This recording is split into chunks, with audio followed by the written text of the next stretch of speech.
Contract global variable solidity में आपका जो कॉन्ट्रैक्ट है उसके पास भी एक ग्लोबल प्रॉपर्टी है दिस के नाम से, ग्लोबल वेरिएबल है दिस, और एक ग्लोबल फंक्शन है सेल्फ डिस्ट्रक्ट। जब भी आप अपने करंट कॉन्ट्रैक्ट का अकाउंट एड्रेस, क्योंकि हर कॉन्ट्रैक्ट का एड्रेस होता है, अगर आप वो एक्सेस करना चाहते हैं तो आप उसे एक्सेस कर सकते हैं। आप एड्रेस, क्योंकि एक डेटा टाइप है, तो आप लिखेंगे कास्टिंग, हम देख चुके हैं, तो आप लिखेंगे एड्रेस राउंड ब्रैकेट और उसमें दिस पास करेंगे तो वो आपके करंट कॉन्ट्रैक्ट का एड्रेस रिटर्न कर देगा। इसके अलावा आपको करंट कॉन्ट्रैक्ट को रेफ़र करना है तो दिस के थ्रू आप रेफ़र कर सकते हैं current contract, this dot current contract की जो भी चीज़ें एक्सेसिबल हैं आप उनको एक्सेस कर सकते हैं दिस की प्रॉपर्टी से। तो दिस रिप्रेजेंट करता है जिस कॉन्ट्रैक्ट में आप उस दिस लिखते हैं उस कॉन्ट्रैक्ट को के रेफरेंस को रेफर करता है, तो उसके अंदर की प्रॉपर्टीज और फंक्शंस आप कॉल कर सकते हैं और वही वेरिएबल आप कन्वर्ट कर सकते हैं एड्रेस में, तो आपको कॉन्ट्रैक्ट का एड्रेस मिल जाएगा। इसके अलावा जो दूसरे फंक्शन है आपके पास वो है सेल्फ डिस्ट्रक्ट। अक्सर होता क्या है कि अगर, क्योंकि ब्लॉकचेन में अगर आप कोई कॉन्ट्रैक्ट बनाते हैं इथेरियम में, वो कॉन्ट्रैक्ट परमानेंट है, आप उसमें चेंजेस नहीं कर सकते। तो अगर एक बार एक कॉन्ट्रैक्ट डिप्लॉय हो गया है, अब उसमें अमेंडमेंट्स नहीं हो सकती। अब नया कॉन्ट्रैक्ट डिप्लॉय कर सकते हैं, एग्जिस्टिंग कॉन्ट्रैक्ट में चेंज नहीं कर सकते।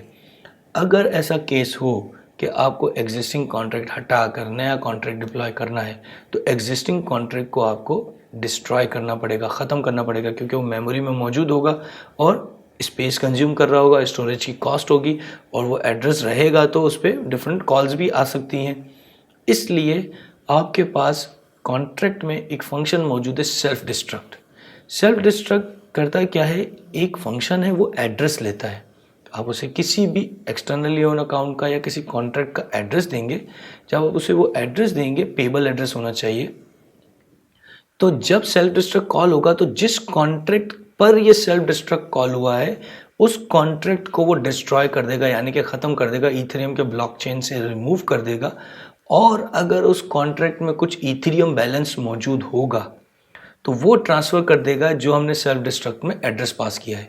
तो एक कॉन्ट्रैक्ट है मेरा ABC, उसका एड्रेस है, अब मैं उसको डिस्ट्रॉय करना चाह रहा हूँ और उसका जो भी बैलेंस है, मेरा एक एक्सटर्नली ओन अकाउंट है XYZ, उसमें ट्रांसफ़र करना चाह रहा हूँ, तो मैं सेल्फ डिस्ट्रक्ट ABC कॉन्ट्रैक्ट के फंक्शन में लिखूँगा सेल्फ डिस्ट्रक्ट राउंड ब्रैकेट और उसमें XYZ पास कर दूंगा, तो वो कॉन्ट्रैक्ट डिस्ट्रॉय हो जाएगा और जो अमाउंट है अगर उसमें इथेरियम मौजूद है तो मेरे XYZ एड्रेस पे ट्रांसफ़र हो जाएंगे।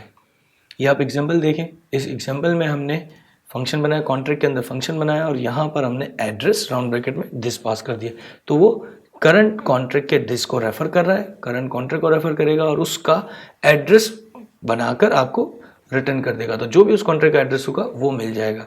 इस अगले एग्जांपल में देखें, इसमें आपने सेल्फ डिस्ट्रक्ट कॉल किया है, फंक्शन के अंदर कॉन्ट्रैक्ट है, कॉन्ट्रैक्ट के अंदर फंक्शन है और उसमें आपने सेल्फ डिस्ट्रक्ट कॉल किया। सेल्फ डिस्ट्रक्ट में एक एड्रेस पास करेंगे जिस पर आपको पेमेंट ट्रांसफ़र करनी होगी। तो इस तरीके से आप अपने करंट फंक्शन को, करंट कॉन्ट्रैक्ट को डिस्ट्रॉय कर सकते हैं। इसके अलावा एक फंक्शन पहले मौजूद था सुसाइड सॉलिडिटी 5 से पहले, वो भी सेल्फ डिस्ट्रक्ट के तौर पे ही काम करता था, तो अब वो डेप्रिकेट हो चुका है। अब आपके पास सेल्फ डिस्ट्रक्ट ही मौजूद है आपके कॉन्ट्रैक्ट को डिस्ट्रॉय करने के लिए।